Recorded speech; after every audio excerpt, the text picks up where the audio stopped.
الحمدللہ رب العالمین والعاقبۃ للمتقین والصلاة والسلام علی اشرف الانبیاء والمرسلین وعلی آلہ واصحابہ اجمعین اما بعد فاعوذ باللہ من الشیطان الرجیم بسم اللہ الرحمن الرحیم قال اللہ تبارک و تعالی فی القرآن المجید فمن شہد منکم الشہر فلیصم صدق اللہ مولانا العظیم ببرکت ان اللہ وملائکتہ یصلون علی النبی یا ایہا الذین آمنوا صلوا علیہ وسلموا تسلیما اللہم صلی علی سیدنا ومولانا محمد وعلی آل سیدنا ومولانا محمد وبارک وسلم۔ معزز و محتشم آواز ٹی وی کے دیکھنے والے ناظرین، السلام علیکم ورحمۃ اللہ وبرکاتہ۔ آپ آواز ٹی وی کی وساطت سے یہ پروگرام رمضان اور قرآن ہر روز رات 10:30 بجے آواز نیوز کے یوٹیوب چینل پر دیکھ رہے ہیں، اور میرا یہ پروگرام روزہ اور اس کے مسائل۔ آج ہم چند باتیں روزہ اور اس کے مسائل کے حوالے سے آپ کے گوش گزار کریں گے، اور چند ان سوالات کو بھی شامل کریں گے کہ جو آپ کی طرف سے فیڈ بیک کی صورت میں ہمیں موصول ہوئے۔ انشاءاللہ آج ان سوالات کے جوابات دینے کی بھی بھرپور کوشش کریں گے۔ تو جو آیت کریمہ میں نے آپ حضرات کے سامنے تلاوت کی، اس میں اللہ رب العزت نے ارشاد فرمایا فمن شاہد منکم الشہر فلیصم، کہ تم میں سے جو کوئی بھی اس مہینے کو پائے اسے چاہیے کہ وہ اس کے روزے رکھے۔ اب ہمارے لیے سب سے پہلی بات، سب سے ضروری بات وہ یہ ہے کہ وہ کون سے اشخاص ہیں کہ جو رمضان المبارک کا مہینہ پائیں اور پھر اس کے روزے بھی رکھیں۔ تو ہمارے لیے جاننا ضروری ہے کہ روزہ کس شخص کے اوپر فرض ہے، اور کون سے ایسے اشخاص ہیں کہ جن کے بارے میں روزہ یعنی شریعت مطہرہ جو ہے ان کو روزے کی صورت میں رخصت دیتی ہے۔ تو سب سے پہلے ہمارے لیے یہ جاننا ضروری ہے کہ اللہ رب العزت نے یہ روزہ کس شخص کے اوپر فرض کیا۔ شریعت مطہرہ نے ہماری جو اس حوالے سے رہنمائی فرمائی ہے، تو سب سے پہلی چیز جو شریعت مطہرہ نے ہمیں بتائی کہ روزہ ہر مسلمان کے اوپر فرض ہے۔ اب جس شخص نے بھی کلمہ طیبہ پڑھ لیا، لا الہ الا اللہ محمد الرسول اللہ کا اقرار کر لیا، اس شخص کے اوپر روزہ فرض ہوگا۔ اب دوسری چیز جو شریعت مطہرہ نے ہمیں بتائی وہ ہے اس مسلمان کا بالغ ہونا، یعنی وہ بلوغت کی عمر تک پہنچا ہو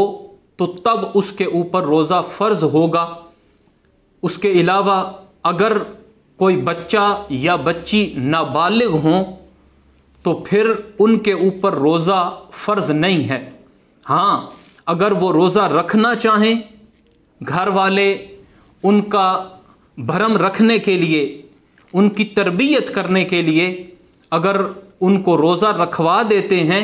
تو یہ ان کی طرف سے فرض روزہ ادا نہیں ہوگا، بلکہ یہ ان کی طرف سے نفلی روزہ ادا ہوگا۔ تو روزہ فرض ہم پر اسی وقت ہوگا کہ جب ہم مسلمان بھی ہوں اور بالغ بھی ہوں۔ اب تیسری چیز جو شریعت مطہرہ نے ہمیں بتائی وہ یہ ہے کہ انسان عاقل بھی ہو، یعنی انسان عقل والا ہو، سمجھ بوجھ ہو، اچھے برے کی تمیز اس میں ہو، تو وہ شخص عاقل ہوگا، تو شریعت مطہرہ نے اس کے اوپر روزے فرض فرمائے ہیں۔ اگر کوئی شخص پاگل ہے یا اسے کوئی اور بیماری ہے تو اس شخص کے اوپر، مجنون شخص اور پاگل شخص کے اوپر روزہ جو ہے وہ شریعت مطہرہ نے فرض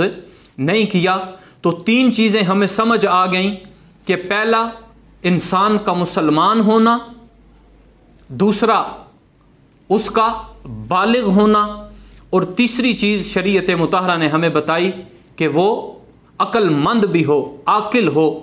اب چوتھی چیز جو شریعت مطہرہ نے ہمیں بتائی وہ ہے انسان کا مقیم ہونا، یعنی مقیم ہونے سے مراد یہ ہے کہ انسان کسی سفر میں نہ ہو، کیونکہ سفر کے بارے میں شریعت مطہرہ نے روزہ دار شخص کو رخصت دی ہے، وہ انشاءاللہ میں آگے چل کر اس چیز کو بھی بیان کروں گا کہ اگر کوئی شخص مسافر ہو تو پھر وہ اپنا روزہ کس طرح رکھے، یا وہ رکھے یا نہ رکھے، اس کے بارے میں انشاءاللہ میں تھوڑی ڈیٹیل کے ساتھ آپ کو بتاؤں گا۔ تو چوتھی چیز شریعت مطہرہ نے جو ہمیں بتائی وہ ہے انسان مسافر ہو، پہلا مسلمان ہو، عاقل ہو، بالغ ہو، مسافر نہ ہو بلکہ مقیم ہو، اور اس حوالے سے انسان کے اوپر لازم ہے کہ اگر اس کے اندر یہ ساری کی ساری علامات پائی جائیں تو پھر انسان کو چاہیے کہ وہ روزہ رکھے۔ اب پانچویں چیز انسان کے اندر جو شریعت مطہرہ نے روزے کی فرضیت کے حوالے سے ارشاد کی وہ یہ ہے کہ انسان تندرست بھی ہو، کیونکہ مریض شخص کے لیے شریعت مطہرہ نے ہمیں گنجائش دی ہے کہ اگر کوئی شخص بیمار ہو تو وہ روزہ چھوڑ سکتا ہے۔ تندرست شخص کے لیے شریعت مطہرہ نے کوئی گنجائش نہیں رکھی، اگر وہ عاقل بھی ہے، مسلمان بھی ہے، بالغ بھی ہے، مقیم بھی ہے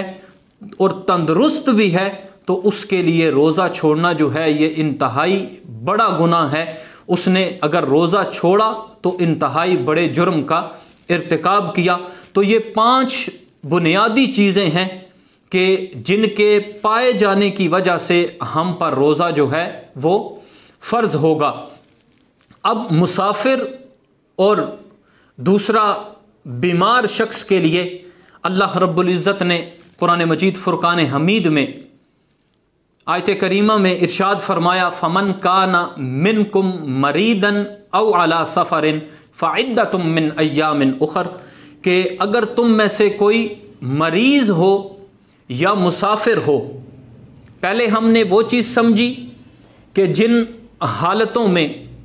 جن لوگوں پر روزہ شریعت مطہرہ نے فرض کیا ہے، اب جن لوگوں کو شریعت مطہرہ نے رخصت دی ہے، شریعت مطہرہ نے ان سے کہا ہے کہ اگر وہ ان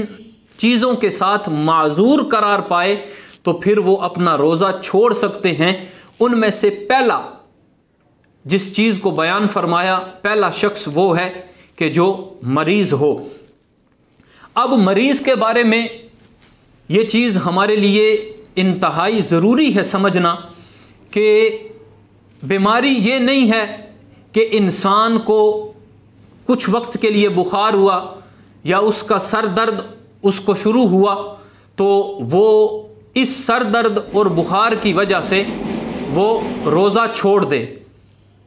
اب یہ چیزیں چھوٹی چھوٹی ان چیزوں کی یہ چیزیں ہمارے اندر موجود ہیں، یہ غلط فہمیاں موجود ہیں کہ ہمیں تھوڑی سی بھی بیماری لاحق ہو جائے ہم روزہ چھوڑ دیتے ہیں۔ تو ایسے شخص کے لیے شریعت مطہرہ نے کوئی گنجائش نہیں رکھی۔ اللہ رب العزت نے ارشاد فرمایا نا ایک مقام پر وَأَن تَصُومُوا خَيْرٌ لَكُمْ، کہ اگر تمہارے لیے بہتر یہ ہے کہ تم روزہ رکھو۔ اب روزہ رکھنا جو ہے یہ ہر حال میں بہتر ہے کہ جب رمضان کا مہینہ آ جائے تو تمہیں تھوڑے عذر کو قبول کر لینا چاہیے لیکن روزے کو نہ چھوڑو۔ تفسیر جلالین میں ایک مقام پر علامہ مفتی احمد یار خان نعیمی رحمۃ اللہ تعالی علیہ آپ ایام معدودات کہ یہ گنتی کے چند دن ہیں، تم ان میں چاہیے تمہیں کہ تم روزہ رکھو۔ اب اس کی تفسیر میں آپ فرماتے ہیں کہ 29 یا 30 دن روزے ہیں، اس لیے تم نہ گھبرانا جس رب نے تمہیں 11 ماہ کھلایا پلایا، صرف ایک ماہ دن میں اگر اس نے تمہیں کھانے پینے سے منع فرما دیا تو تم اس کی اطاعت ضرور بجا لانا۔ یعنی جو رب تمہیں 11 ماہ کھلا پلا رہا ہے، اگر اس نے ایک ماہ میں اگر تم سے یہ چھوٹی سی قربانی مانگ لی کہ تم کھانے پینے سے باز آ جاؤ تو تم اس سے رکے رہنا۔ دیکھیں کتنی بڑی بات کہ اگر انسان کو اللہ رب العزت نے 11 ماہ کھلایا پلایا، ہر طرح کی نعمتوں سے نوازا، ہر طرح کی برکات سے نوازا، اگر انسان ایک مہینہ اس کی اطاعت میں گزار لے تو اللہ رب العزت کی ذات اس کے بدلے میں اس شخص کو جنت عطا فرما دے گی۔ تو ہمیں چاہیے کہ ہم رمضان المبارک کا پورا احترام کرتے ہوئے پوری لگن کے ساتھ اور پوری کوشش کے ساتھ رمضان المبارک کو گزاریں اور اس کے روزے رکھیں، اپنی نفسانی خواہشات سے بھی بچیں، اور جس قدر ہو سکے ہم عبادات بھی اس ماہ مبارک میں کریں تاکہ اللہ رب العزت اس کا اجر جو ہے وہ ہمیں کئی گنا زیادہ کی صورت میں عطا فرما کر اللہ رب العزت ہمیں جنت کا حقدار قرار دے دے۔ تو میں بات کر رہا تھا کہ چھوٹی سی بیماری ہونے کی وجہ سے ہمیں روزہ نہیں چھوڑنا چاہیے۔ وَأَن تَصُومُوا خَيْرٌ لَكُمْ، اگر تم اس بیماری میں بھی روزہ رکھو گے تو یہ روزہ رکھنا جو ہے یہ تمہارے لیے بہتر ہے۔ لیکن اگر کوئی شخص بیمار ہو اور کوئی دیندار ڈاکٹر آپ کو مشورہ دے دے کہ آپ اگر روزہ رکھیں گے تو آپ کی بیماری بڑھ جائے گی، اس سے آپ کی جان جانے کا خوف ہوگا، تو اس صورت میں اگر انسان روزہ نہ رکھے تو یہ اس کے لیے بہتر ہے۔ اب اس پر قضا جو ہے وہ صرف لازم آئے گی، اس کا کفارہ لازم نہیں آئے گا۔ تو اب اس صورت میں اس کی صورت یہ بنے گی کہ انسان جتنے دن، اگر وہ ایک رمضان میں اگر وہ 4 دن یا 5 دن بیمار رہتا ہے تو اب کفارے کی صورت میں کوئی چیز بھی اس کو ادا نہیں کرنی پڑے گی، بلکہ اس پر قضا لازم آئے گی، اور وہ رمضان المبارک کے اختتام پر کسی اور مہینے میں وہ ان 4 یا 5 جتنے بھی روزے اس کے کم ہو گئے اس کی گنتی جو ہے وہ پوری کر لے، تو اس طرح اس کے رمضان المبارک کے روزے جو ہیں وہ مکمل ہو جائیں گے۔ اور خاص طور پر ایک اور مسئلے کی وضاحت کرتا چلوں کہ ہماری عورتیں جب ان کے مخصوص ایام یعنی ایام حیض شروع ہوتے ہیں تو اگر یہ ایام حیض رمضان المبارک میں آ جائیں تو اب ہماری عورتیں ان کا کنسپٹ یہ بنا ہوا ہے کہ ان کو یہ بھی پتہ ہے کہ اس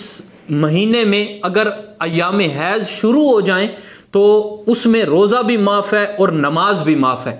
نمازوں کی گنتی چونکہ زیادہ ہو جاتی ہے اس لیے شریعت مطہرہ نے ان کے لوٹانے کا حکم ارشاد نہیں فرمایا، لیکن روزے کے بارے میں ہماری عورتوں سے، ہماری جو بہنیں ہیں ان سے غلطی یہ سرزد ہوتی ہے کہ وہ رمضان المبارک میں تو روزے چھوڑ دیتی ہیں لیکن بعد میں ان کی قضا نہیں کرتی، یعنی بعد میں وہ روزے نہیں رکھتی، تو اس صورت میں وہ سارا سال وہ روزے ان پر باقی رہتے ہیں اور گناہ جو ہے وہ ان کے کھاتے میں شمار ہوتا رہتا ہے۔ تو یہ مسئلہ یاد رکھیں، میری جتنی بھی بہنیں یہ پروگرام دیکھ رہی ہیں ان کے لیے لازم ہے کہ نمازیں تو رہ گئیں، ان کی شریعت مطہرہ نے ان کو رخصت دی ہے، لیکن ماہ رمضان میں اگر ان سے کوئی روزے رہ جائیں ایام حیض کی وجہ سے تو انہیں چاہیے کہ وہ باقی ماہ میں یعنی رمضان المبارک کے علاوہ وہ اپنی گنتی جو ہیں وہ پوری کریں۔ اگر 5-6 دن جتنے بھی ہیں ان کے روزے رہ جائیں تو وہ ان کی قضا لازم کریں، اگر وہ قضا نہیں کریں گی وہ روزے تو ساری زندگی ان کا وبال جو ہے وہ ان کی جانوں پر مسلط رہے گا۔ تو اب اگر کوئی شخص بیمار ہو پہلے میں میں نے ذکر کیا کہ اگر کوئی شخص بیمار ہے، فمن کان منکم مریدن، اگر تم میں سے کوئی شخص بیمار ہو تو وہ روزہ چھوڑ سکتا ہے۔ شریعت مطہرہ نے اس کو رخصت دی ہے کہ وہ روزہ چھوڑ دے۔ لیکن اگر بیماری تھوڑی ہے، اس کے باوجود بھی انسان روزہ رکھ سکتا ہے، تو پھر جو میں نے بات کی ایام معدودات کے ضمن میں کہ یہ گنتی کے چند دن ہیں، اگر اللہ رب العزت نے ان 29 یا 30 دنوں کی قربانی اگر تم سے مانگ لی ہے، تو پھر ہمیں چاہیے کہ اس کا بندہ ہوتے ہوئے، اس کا غلام ہوتے ہوئے ہم اس کا حکم بجا لائیں اور ان روزوں کو نہ چھوڑیں، بلکہ رمضان المبارک کے روزے رکھیں۔ اور ان چھوٹی موٹی بیماریاں یہ زندگی کا حصہ ہیں، لیکن اگر مرض زیادہ ہو تو پھر شریعت نے آپ کو رخصت دی ہے، لیکن اگر مرض تھوڑا ہو تو اس میں بھی روزہ رکھنا جو ہے وہ بہتر ہے۔ اسی لیے اللہ رب العزت نے ارشاد فرمایا وَأَن تَصُومُوا خَيْرٌ لَكُمْ، کہ اگر تم روزہ رکھو گے تو اللہ رب العزت جو ہے یہ تمہیں بہت ساری اور بیماریوں سے بھی محفوظ رکھے گا۔ اس میں تمہارے لیے سراسر خیر ہے، سراسر بلائی ہے، اس لیے تمہیں چاہیے کہ تم روزہ نہ چھوڑو۔ اب اگر کوئی شخص رمضان المبارک کا روزہ رکھے ہوئے ہے، اگر اس کی اتنی حالت بگڑ گئی ہے کہ اب روزہ افطار کیے بغیر وہ اپنا مکمل وقت جو ہے وہ نہیں کر سکتا، وقت مکمل طور پر روزہ جو ہے وہ مکمل نہیں کر سکتا، تو اب اس شخص کو چاہیے، اب شریعت مطہرہ نے اس کو رخصت دی ہے کہ اگر وہ روزہ چھوڑنا چاہے، یعنی اگر وہ افطار کرنا چاہے تو وہ روزہ افطار کر سکتا ہے۔ اب دوسرا مسئلہ کہ کوئی شخص مسافر ہو، یعنی اگر وہ سفر میں ہے تو اس شخص کے لیے بھی رخصت ہے۔ اب یہاں ہمارے لوگ جو ہیں وہ ان سے بھی یہ غلطی سرزد ہوتی ہے کہ وہ اس غلط فہمی کا شکار رہتے ہیں کہ شریعت مطہرہ نے جو ہمیں رخصت دے رکھی ہے، اور یہ بات بھی ٹھیک ہے کہ شریعت مطہرہ نے تمہیں کہا ہے کہ اگر تم مسافر ہو، اور سب سے پہلے یہ سمجھ لیں کہ سفر کی شرعی جو حد ہے وہ کتنی ہے، کہ ہمیں کتنا سفر طے کرنے کے ساتھ ہم جو ہیں وہ معذور شمار کیے جائیں گے، اس صورت میں ہم نماز بھی قصر کریں گے، اور جو شریعت مطہرہ نے ہمیں رخصت دے رکھی ہے کو اس پر بھی عمل کرتے ہوئے ہم روزہ چھوڑ سکتے ہیں۔ تو وہ تقریباً مسافت جو ہے وہ بنتی ہے 52 کلومیٹر۔ 52 کلومیٹر اگر سفر انسان کر رہا ہو تو اس صورت میں اگر وہ روزہ چھوڑنا چاہے تو وہ روزہ چھوڑ سکتا ہے، کیونکہ سفر جو ہے وہ باعث مشقت ہے۔ سفر میں انسان کو تکلیف کا سامنا بھی کرنا پڑتا ہے، گرمی کی شدت بھی برداشت کرنی پڑتی ہے، لیکن بات پھر وہیں کی وہیں کہ اگر وَأَن تَصُومُوا خَيْرٌ لَكُمْ، اگر تم اس سفر کی صعوبتیں برداشت کر رہے ہو، سفر کی مشقتیں بھی برداشت کر رہے ہو، پھر بھی اگر تم روزہ نہیں چھوڑتے ہو تو یہ تمہارے لیے بہتر ہے۔ ادروائز شریعت نے آپ کو گنجائش دے رکھی ہے کہ اگر کوئی شخص مسافر ہو تو وہ شخص جو ہے وہ روزہ چھوڑ سکتا ہے۔ اب دو چیزیں ہو گئیں، اب تیسری چیز جو شریعت مطہرہ نے بیان کی ہے، تیسرا وہ شخص جو شیخ فانی ہو۔ شیخ فانی وہ شخص ہے کہ جو بیمار ہو، اب بیماری کی صورت میں شیخ فانی وہ شخص ہوگا کہ جس کو رمضان المبارک کے بعد بھی آئندہ بھی اس کو صحت یابی ملنے کی امید نہ ہو، تو اس کو شریعت مطہرہ نے شیخ فانی کہا ہے کہ اب وہ شخص اگر روزہ نہ رکھے، صرف اس کا فدیہ ادا کر دے تو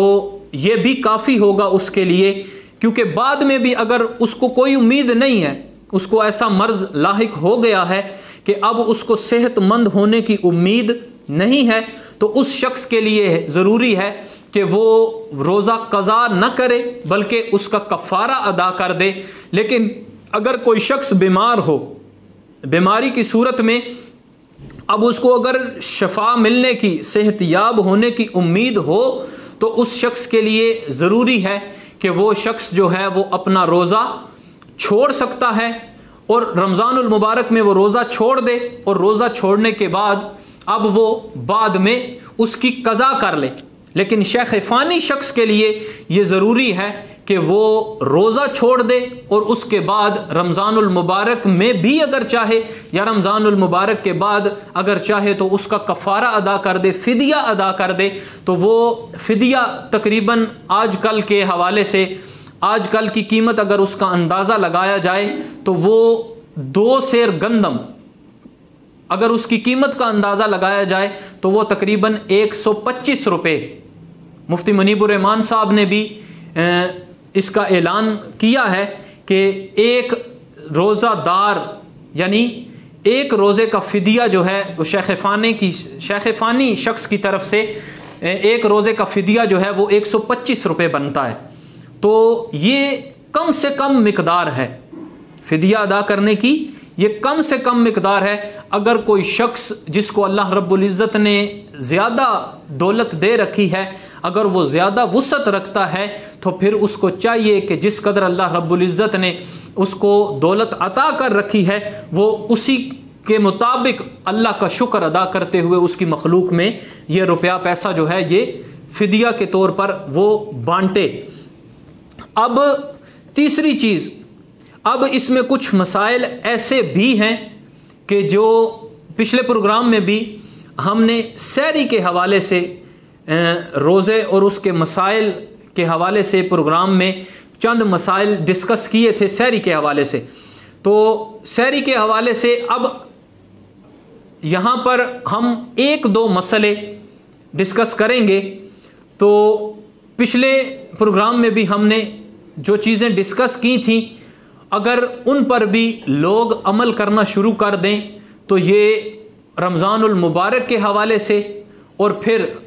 جن چیزوں کا سیکھنا ہمارے لیے ضروری ہے،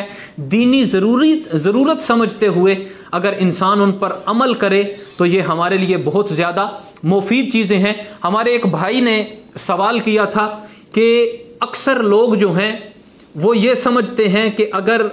سحری کے وقت اذان فجر شروع ہو جائے تو اس وقت تک کھانا پینا جو ہے وہ کیا انسان جاری رکھ سکتا ہے یا نہیں،